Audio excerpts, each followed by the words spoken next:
Can Go I ahead. just ask you about the United States? Yeah, of course. You're meeting with Secretary Blinken, you're talking about deals and treaties and agreements and where do we go from here in the relationship, but the relationship seems to be so fundamentally changing in a few months. I wonder about you and maybe all the leaders here, how can we take any American representative of the Biden administration sort of at their word, given that it's going to be a very different administration in a month and a half, a couple of months? So it is true that it will be a different administration. At the same time, President Biden is president until January 20th, and as all transfers and transition periods, there are lots of things that can be accomplished during that transition period. And so that's why when it comes, for example, to the Columbia River Treaty, we think that we can have bipartisan support to make it go through Congress. And so we'll work on that. That's a key objective because we already have a deal with the administration, but we think it's a win-win situation for both sides of the border.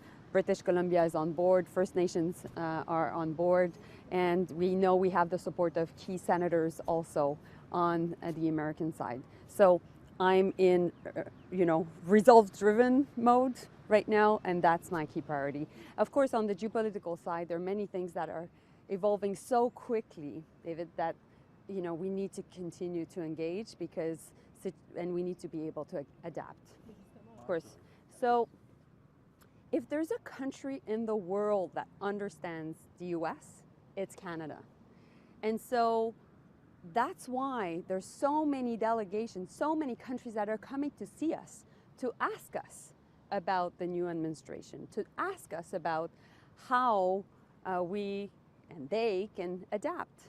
And so I think that Canada's influence is actually increasing because of the impacts that the world is now facing with the new administration. So we will continue to engage, and we will continue, of course, to engage with the US, but we will increase also our engagements across the world based on that. And last point also is, let's all remember, Canada will be hosting the G7 next year. And so we also have an important role to play as the new administration is coming, but also the world is adapting to its, present. About G7, is your government making overtures to the U.S. in terms of a state visit by Donald Trump? As you know, U.S. presidents usually visit Canada first. So, of course, we will work on the G7 preparation. We have a G7 Sherpa. She's been in contact with all the other G7 Sherpas. And yes, indeed, in 2025, Canada will be hosting the G7, and indeed, President-elect Trump will be coming to Canada like he did last time. And so that's normal course of business. When other countries ask you about the United States, about the Trump administration, and Canada being a bit of an expert on that, what do you tell them when they ask you what's going to be the difference between the second Trump administration and the first one?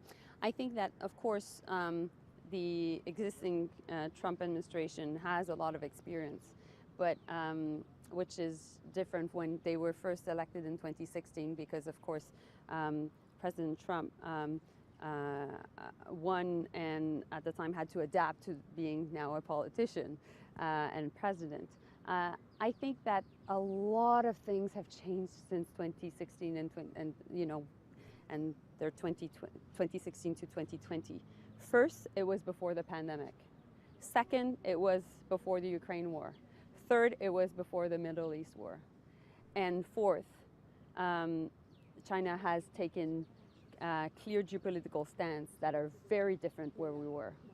And so I think people have a tendency to think that the world was pretty much similar, which is not the case. And so based on that, I think people are able to see the trends of the future administration. It's all time we have. Thank you. No, we gotta. Sorry. No, we gotta go.